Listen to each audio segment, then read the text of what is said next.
told you at the beginning that we have a very, very top guest today, a veteran who has seen it all in Nollywood. And I told you that I was not going to introduce him until when we come back to him. And today, because of the fact that we have a very important, normally we have two guests, but because we wanted to have enough time to talk to him, we have just one guest. Today, I have with me in the studio, Mr. Bimbo Manuel. And those who know Nollywood well and the film and TV, it needs little or no introduction. Now you will know that Mr. Bimbo Manuel rarely grants interview. And so it's a very huge privilege to have him. He's a graduate of the University of Port Harcourt, theatre arts, and he's worked with almost everybody that is anybody in the industry. Mr. Bimbo Manuel, you're welcome to Nollywood on Radio. It's very good to be here. I feel good being here, and thank you for having me over. Okay. Yeah. I would like to start this way.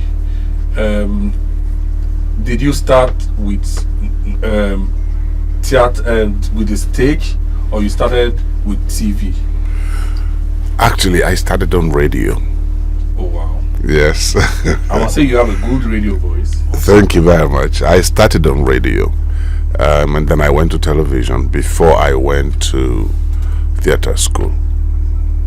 Right, and from theatre school, it was a mixed bag at the beginning because I was combining everything. I was working on stage, I was working in front of a camera. NTA was the only employer of labor, our kind of labor that time, and I was also doing voiceovers. Right. Okay. Now, laying a good foundation for this interview, I want to ask you. You know that back then the theater was very big.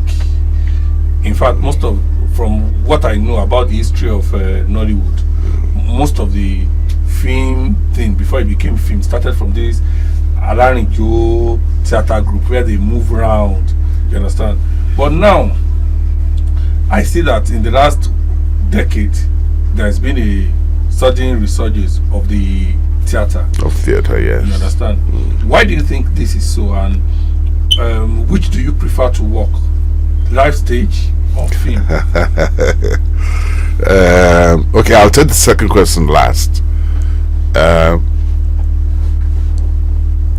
It's a tough choice, really, because there are different art forms.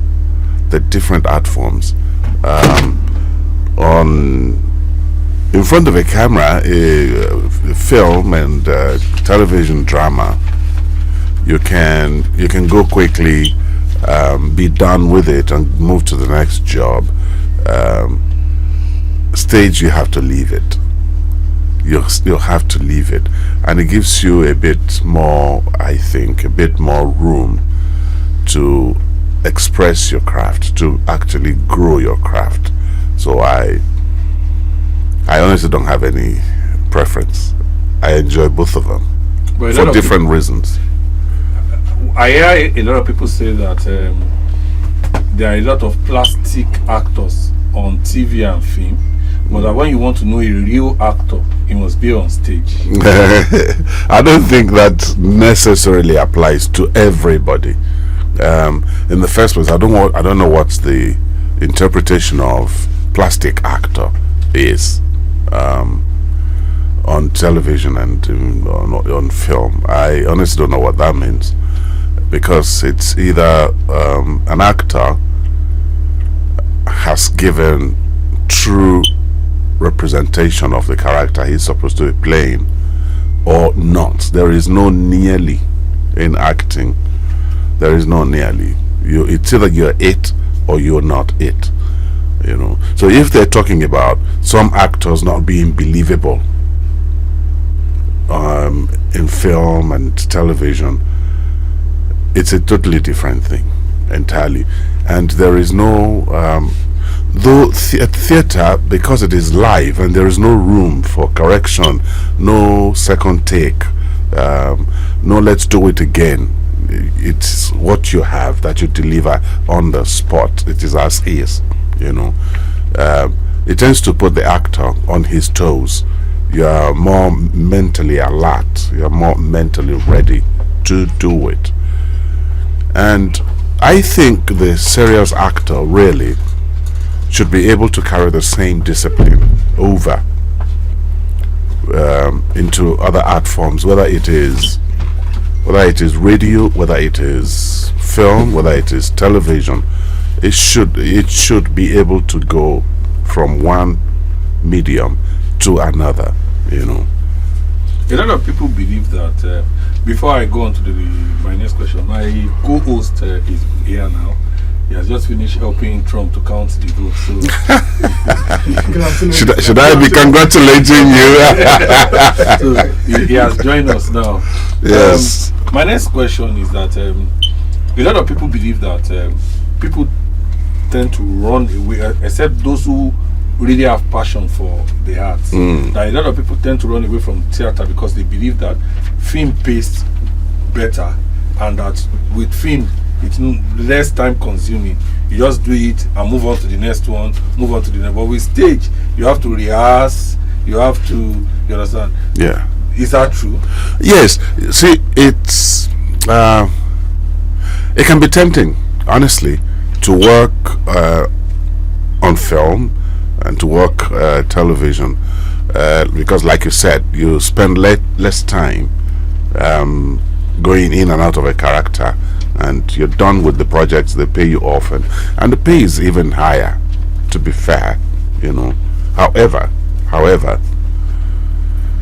I think it will be very easy for your craft to be dulled at the edges, you know. You can become a bit soft if nothing serious like stage challenges you. You can quickly lose your edge if you're just working exclusively on film, on television. There's nothing that pushes you, that extra nudge, something that takes you towards excellence, something that takes you towards, you know, that you cannot fail, because there is no second chance. It's as you go on that you're going naked. The audience is waiting. You're getting your reaction instant from them, unlike film and television, when you can go and read your disgrace on social media. Yes, you know, stage is different. So I would say that in that regard, yes, stage does have an advantage, and it is very tempting to work audiovisual. Very, very. Before we move to talk about the Lagos International Theatre Festival, yes, would we say that we can advocate the current interest in stage to people like Auntie Joke, Bonali Austin Peters, Kemilala? Because at some point nobody was thinking about stage again until those are the prominent ones I hear about. Yes. Can we say they are the ones that helped to bring back stage? There is no doubt about it. There is no doubt about it that we must acknowledge these people that you mentioned and some others. Late Wale Oguntokun was a critical part of that renaissance. He was big on it. He was one of the first people that I would mention when we talk about the renaissance of the theater in Nigeria now, because he just never gave up. He did different things that many people sneered at, were sure it would fail and so on, but he kept on. Joke has also been critical to that renaissance. Bolanle Austin Peters keyed into that renaissance, that movement, very early, very, very early, and I think a lot of credit should go to her. She's invested her time and money, she's invested her contacts, she's invested her goodwill, she's raised a theater no matter how critical we are of anything that anybody is doing in theater today, I think they should be given their stripes, you know. They deserve to be celebrated, because theater died. As I was saying at a conference yesterday, the theater didn't just slump, it died entirely. People who trained for theater did not have jobs for a long time. A lot of them went to bank, they went to do all kinds of, some even went back to their villages. Some, I saw one, he relocated to Ghana, you know. So that was the kind of impact that dearth of performances had on the people who work in the sector of entertainment. But suddenly, some of them are coming back, and suddenly again, theater is now employing from film. You find a lot of celebrities who are now performing on stage. True. Drama. True. You know, so it's, yeah, they deserve, those people you mentioned and quite a few other people deserve to be celebrated for that renaissance. Yes. Let's talk about the Lagos International Theatre Festival. Yes.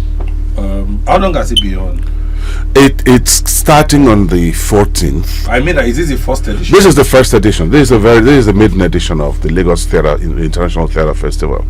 This is the first one, and people are coming from across the world. I know about South Africa. I know that some are coming from the USA, a couple of other places, you know, and there are 4 centers where it will be happening. All of them iconic. There is Muson, where my play is going to play. There is Glover Hall.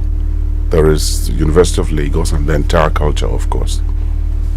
Okay. Okay, so this festival. Good afternoon. Good afternoon. Good afternoon. So this festival, I'm curious, what necessitated, you know, the choice or the decision to hold the Lagos International Theatre Festival? You see, it is overdue. It is overdue.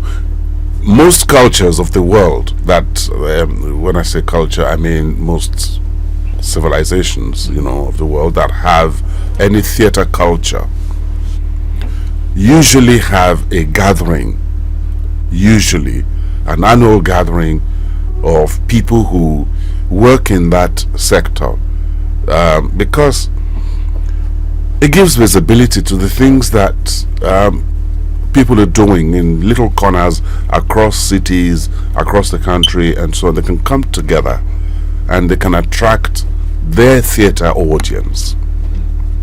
That's a very big reason. Number 2 is that there is nothing of this scale that can be calendared in the Nigerian entertainment annual calendar, that people can come from everywhere, from across the world, to say, oh, there is going to be a theater festival, an actual theater festival in Lagos, in Nigeria. And it goes beyond Lagos. This could be happening in Akwa Ibom State, but we need to have that kind of. There was, of course, Lagos Theatre Festival, and there is the Lagos Fringe Festival. Yes, but this has a global coloration to it, because there are contributors from everywhere across the world. There were many who would even have come if time and logistics had permitted, I'm sure, you know. So it's become quite necessary for it to become a calendared event, part of that end of year. This is the theater season in Nigeria, from say September, October until January.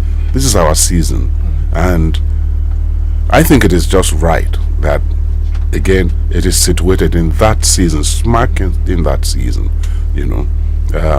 So it's been very necessary. Everybody else has it, but beyond anybody else having it, we do not have anything that we can use as well to attract the global audience to theater in Nigeria. Okay, would it be right to say, one of the reasons, because I mean earlier on you were speaking about the death of theatre before it was resuscitated. Yes. Would it be right to say one of the major reasons theatre died at that time was lack of infrastructure, facility to be precise? Because I remember very well that for a long time it was only the National Theatre before Muson Center came on and Terra Culture and Glover Hall was now, changed and all that. Would it be right to say the lack of those facilities, to promote theatre actually contributed to the death at that time? That's actually just spot on,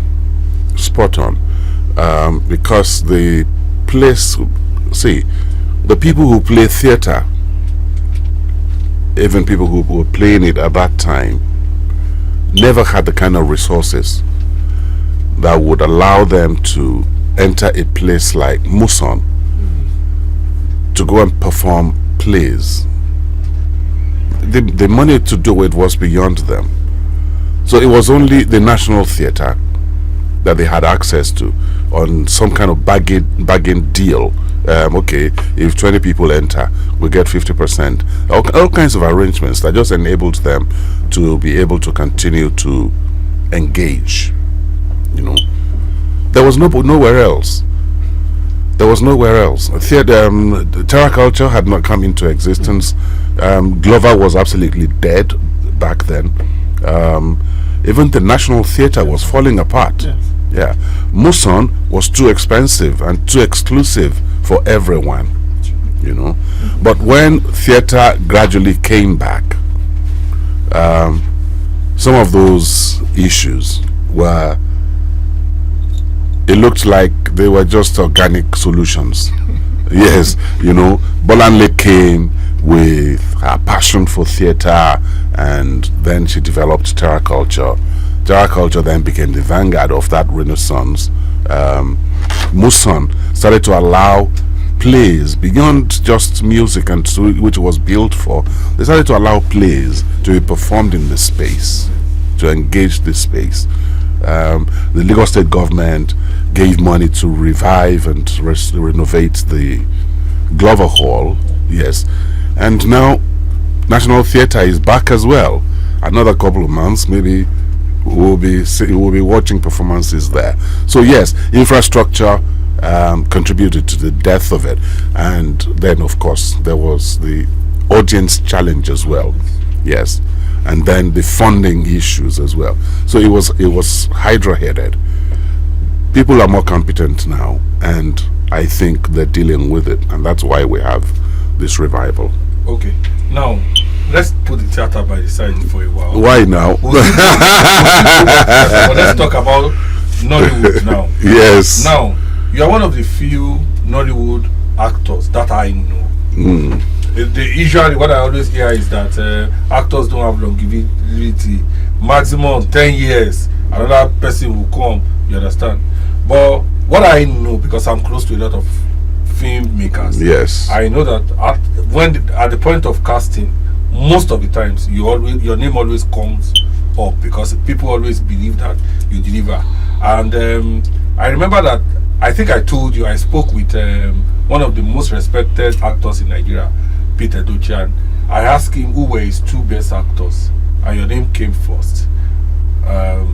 It was you and Femi Branch that he mentioned. Wow, you understand? That's so complimentary. So now my question is this: yes, you've worked with a lot of old actors then, from the days of Checkmate, if I'm right. Yes. A lot of you worked with Uncle TK, you worked with Kunle, you understand, and you've worked with these young directors too. I have. And you've worked with a lot of young actors. I have, yes. So I'm sure you heard that there is something called Old Nollywood and Nollywood, New Nollywood.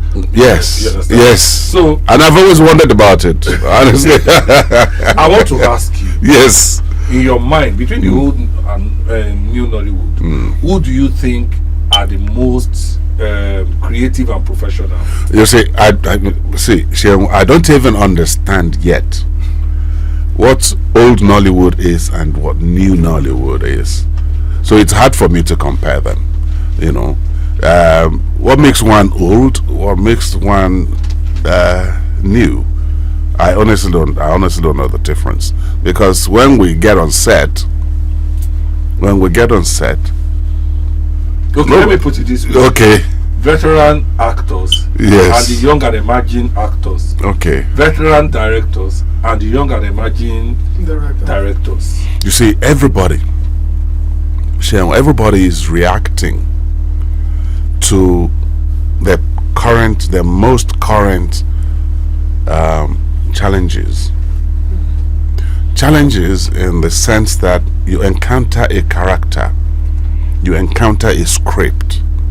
It makes demands of you, and what qualifies you as a good actor or director or whatever is how you react to it, So the realities of the people who were coming from the past or who played in the past were totally different.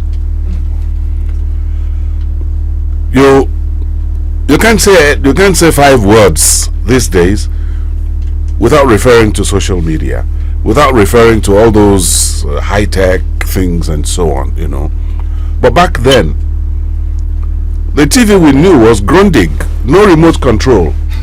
Yes, you go there and turn it, yeah, you will get to the channel, fuzzy, and you wait for it patiently to clear. We didn't have any remote control. We didn't have all of that, So the realities are totally different. Our stories back then were also usually about mature people, maybe because the population was also relatively middle-aged at that time, But now you're dealing with a population in Nigeria that is about 60%, 67% young people. So how they react to the stories that they tell themselves cannot be judged in any way using the same yardsticks as what happened to people in the past. So if they're good, they can only be judged based on what is the truth of that character, not compared to how so and so person from the past might have done it, So it's hard to compare them. Okay, what about their level of professionalism? Oh no, that's a sorry tale. That's a sorry tale, because because most of them, or quite a number, did not come from a background of training in the craft. You have lawyers, you have medical doctors, you have engineers, you have scientists of different kinds, you have philosophers, and everybody wanting to be actors.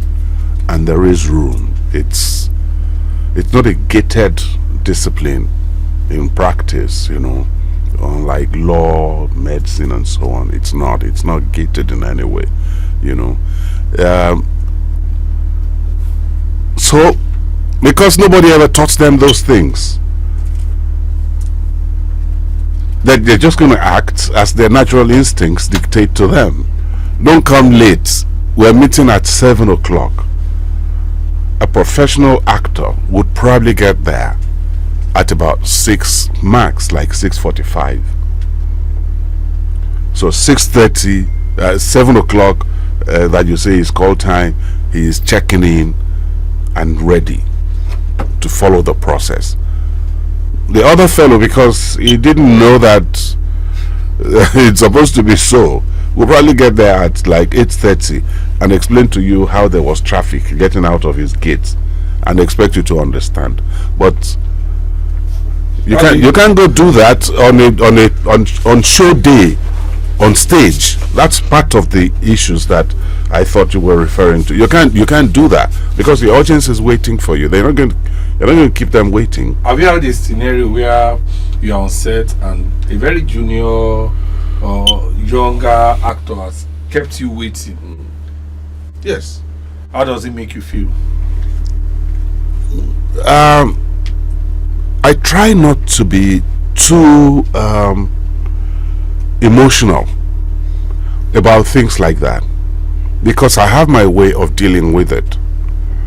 You know, it is not my fellow actor's problem. It is the problem of my producer. Yeah?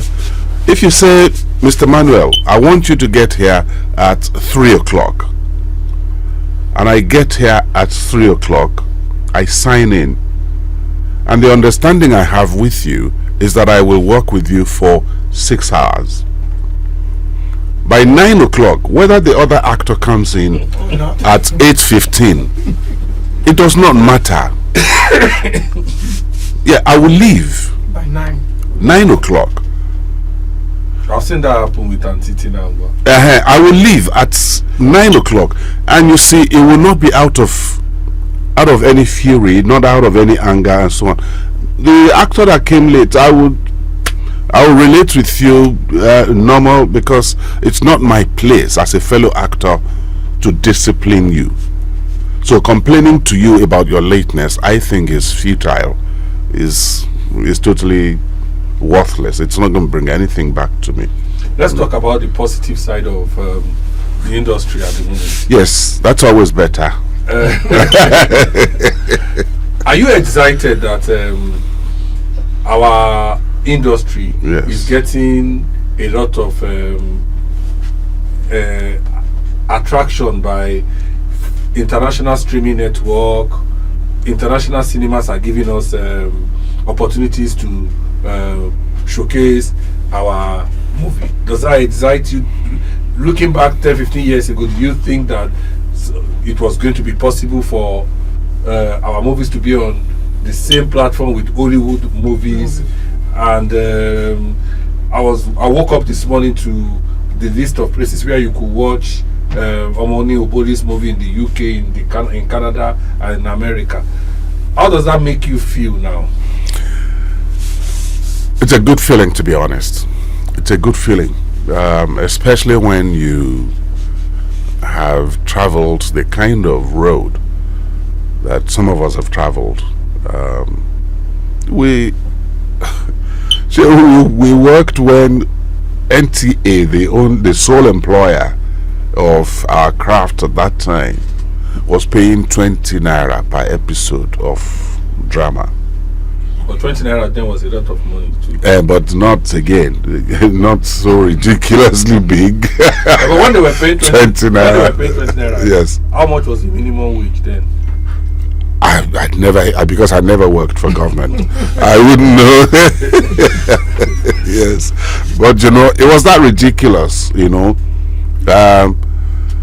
So when you look at that time, even when Nollywood started, and they were paying people 50,000 naira, nobody knew, nobody expected that it was going to travel in this direction, because even streaming had not been invented back then, you know. So when it finally got here, and the marketing of our movies changed, you know, it was exciting, because then it meant that our producers could get fuller value for their investment, and there is no how that would not trickle down to the actors and other crew, you know, because you can't hide those things. Honestly, you can't hide it. It's also there on location, where we never used to have Medicare on set, for instance. It's become standard on most film sets now, and it's from that strive, that attempt, that work to be as international as possible, and that also comes from the influence of those streaming platforms, and where you're going to ultimately show your movie on the international scene. So it's exciting. It's exciting, especially because I hold my breath. You know, I'm waiting for something magical to also happen, because I know that we're not going to end this on a streaming, on the streaming platforms. No, some tech is still going to come. I am definite, that will make streaming look primitive, honestly, I'm waiting. Okay. Yeah. Now, years ago, the Oscars decided to give Africa a slot.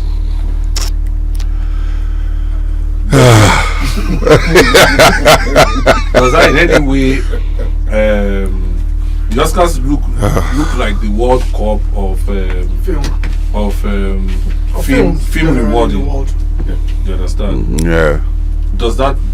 Has that in any way excite you, and do you look forward to a Nigerian movie clearing the Oscars very soon, just like our musicians are doing well with the Grammys? No, I'm not excited. I'd never been. Why? Because you know what my own feeling is that if our movies win Oscars, yes, it means that the film studio will get more interested in our movie, and they probably come and want to collaborate with one or two producers. Yes, I don't think, and this is not about Africanism or anything, you know. You see, I do not think Nigeria, Africa, needs the validation of anyone across the world to actualize itself. No. We're a country of over 200 million people. And then you look at the whole of West Africa, massive market. We are dominant in West Africa. We've become dominant in the middle of Africa for a long time. Malawi, Uganda, Rwanda, and so on. We've been dominant in those places for a long time. So, what will concern me more is how is the business growing? Not anybody's validation, not the awards. They're important, yes, but not an American giving a Nigerian film an award, and therefore we feel that it's been elevated. No, it was always elevated. And I will tell you where I'm coming from. I've asked this question with some of my friends, my professor friends who lecture theater, who lecture in English and so on, different disciplines. Say, who defines, or has there been any research coming from any part of academia to articulate if or not there is a Nigerian style of acting? If nobody has done it, nobody can learn it. And because nobody is learning it, it can never go mainstream. So if it does not go mainstream, it means that the Americans will use their own standards to judge the African who knows nothing about their way of acting. What you just said leads me to my next question. Yes. What's your feeling about the fact that Idris Elba is the one playing the Okonkwo Things Fall Apart? Things Fall Apart. No, I think the question should be, whose money is it? But it doesn't matter. If I decide to make a movie tomorrow on Donald Trump, yes, would I now say because I'm the one bringing the money, I'll use a Nigerian? Well, it boils down to your money. If you feel that it's a risk worth taking, will anybody believe you to use Pete Edochie for Donald Trump? Will they believe you? If you're convinced that they will believe you, oh, please go ahead. It's your money. You know? So, Idris playing Okonkwo, I would just be uncomfortable. I cannot question his decision, honestly. I don't think... It doesn't bruise your ego? No. As an actor? No, it does not. You don't feel that... Honestly. The producers of the movie feels that there's no Nigerian actor capable of... You see, it takes us back to what I was saying. Who defines the Nigerian's acting style? Nobody has articulated it. So nobody is talking about it. And because they're not talking about it, people in England do not know. And everybody is pushing their own agenda anyway. So if you cannot act like Denzel Washington, if you cannot play like Idris Elba, then you cannot go there and play. I sympathize with our people who rush over there hoping to get acting jobs. I've not heard of any one of them who has succeeded, honestly. No, actually. Because it's an Eastern Berlin wall. You can't cross. Ask David Oyelowo. Ask even Idris Elba himself what they had to do to get mainstream.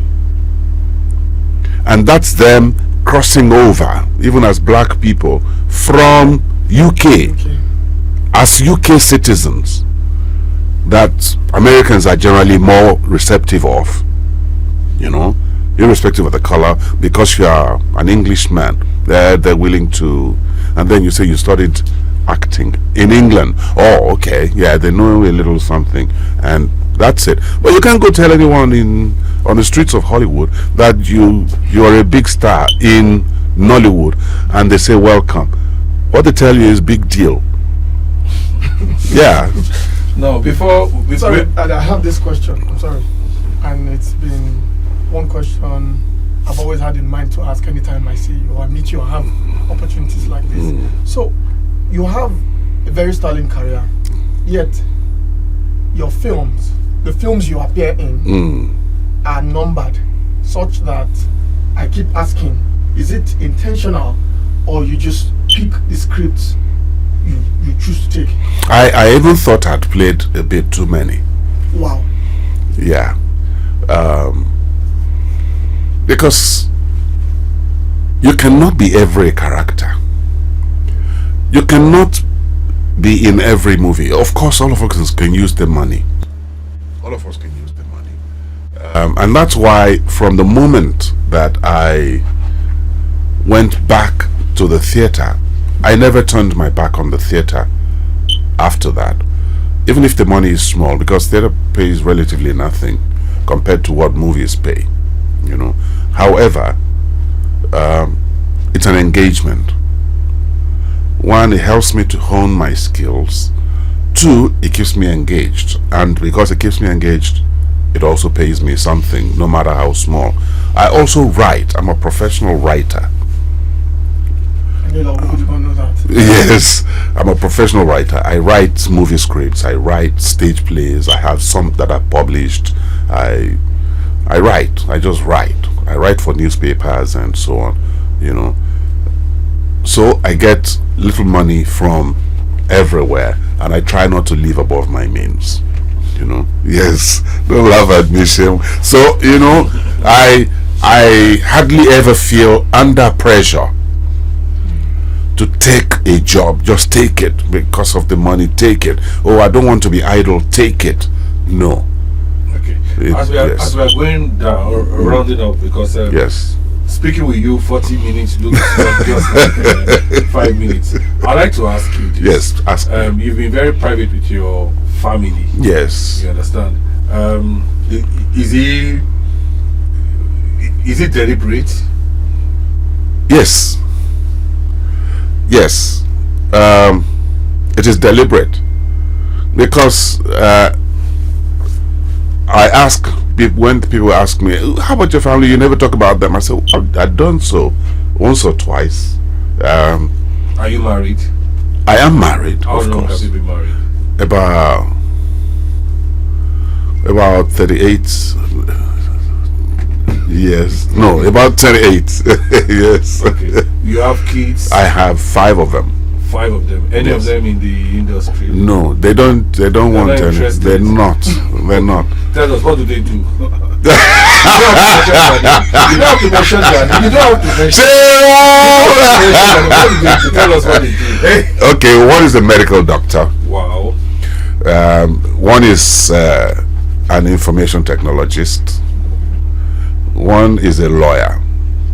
One is a geologist in the making.